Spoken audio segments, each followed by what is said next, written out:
Assalamualaikum warahmatullahi wabarakatuh. Kembali lagi bersama saya Algi Wakwir di channel Wakwir TV. Ya, jangan lupa yang belum subscribe langsung aja subscribe karena subscribe itu gratis. Dan jangan lupa juga like, komen, dan share. Langsung saja ke videonya.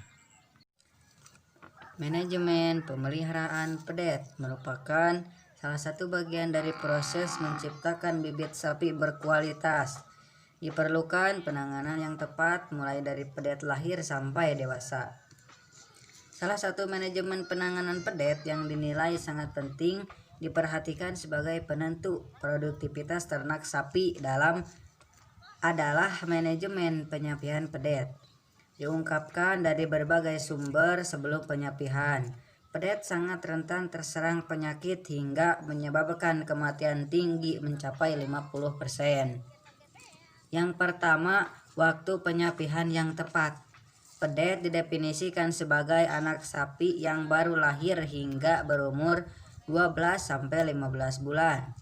Pedet yang baru dilahirkan dan kondisinya sehat dipelihara bersama induknya di dalam satu kandang.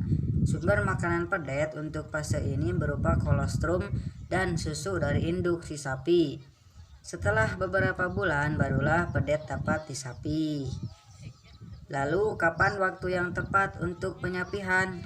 Waktu penyapihan pedet di peternakan rakyat sangat beragam antara umur 3-6 bulan. Di lapangan, penyapihan dini dapat saja dilakukan pada umur 1 bulan.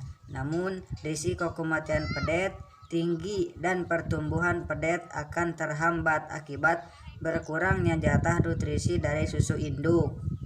Mempertimbangkan hal ini, maka sebaiknya penyapian pedet dilakukan umur 12 minggu atau 3 bulan. Dari hasil penelitian penyapian pedet pada umur 12 minggu menghasilkan tingkat Anetrus portus atau disingkat APP dan calving interval lebih pendek dibandingkan dengan penyapihan pedet pada umur 16 minggu. Yang kedua, prosedur penyapihan yang tepat. Titik kritis penyapihan yang tepat terletak pada tahap transisi pakan, karena saat itu terjadi perubahan pakan dari susu menuju konsentrat dan hijauan. Berikut prosedurnya. Yang pertama, berikan pakan calf starter sedikit demi sedikit sejak pedet berumur 2-3 minggu. Untuk membiasakan pedet mengonsumsi pakan padat dan mempercepat penyapihan.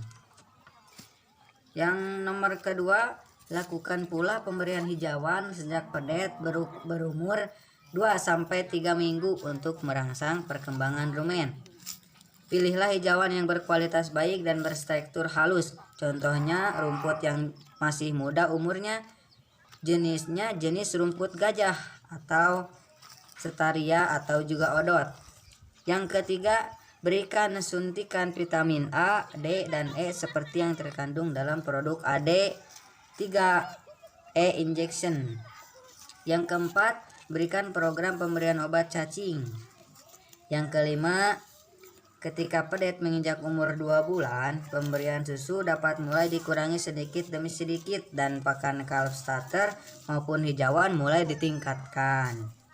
Yang keenam, ketika pedet memasuki umur 3 bulan atau ketika pedet sudah mampu mengonsumsi pakan calf starter sebanyak 0,5 atau 0,7 kg per ekor per harinya dan hijauan 1,5 kg per ekor per harinya, maka bisa dikatakan rumen pedet sudah berkembang dengan baik. Yang ketujuh, pada umur 3 bulan pakan calf starter mulai diganti dengan pakan konsentrat yang mengandung PK 16% dan TDN 70%. Yang kedelapan, berikan suplemen injeksi vitamin B kompleks atau Vita B-Flex bolus untuk membantu meningkatkan pertumbuhan bobot badan pedet. Yang kesembilan, berikan pula suplemen mineral feed supplements untuk melengkapi kebutuhan mineral pedet yang sering tidak tercukupi dari pakan konsentrat maupun hijauan. Yang kesepuluh, pada tahap lepas sapi, pedet dipelihara di dalam kandang kelompok sesuai dengan jenis kelamin, umur, dan bobot badannya. Artinya pedet jantan dan betina dipelihara di dalam kandang yang berbeda. Yang ke-11, berikan antibiotik Trimegin bolus, Medoc-CLA atau Canamin jika pedet terlihat kurang sehat seperti mengalami penyakit pernapasan atau diare. Selalu juga kontrol dan segera pisahkan pedet yang sakit dengan pedet yang sehat untuk menghindari penularan penyakit.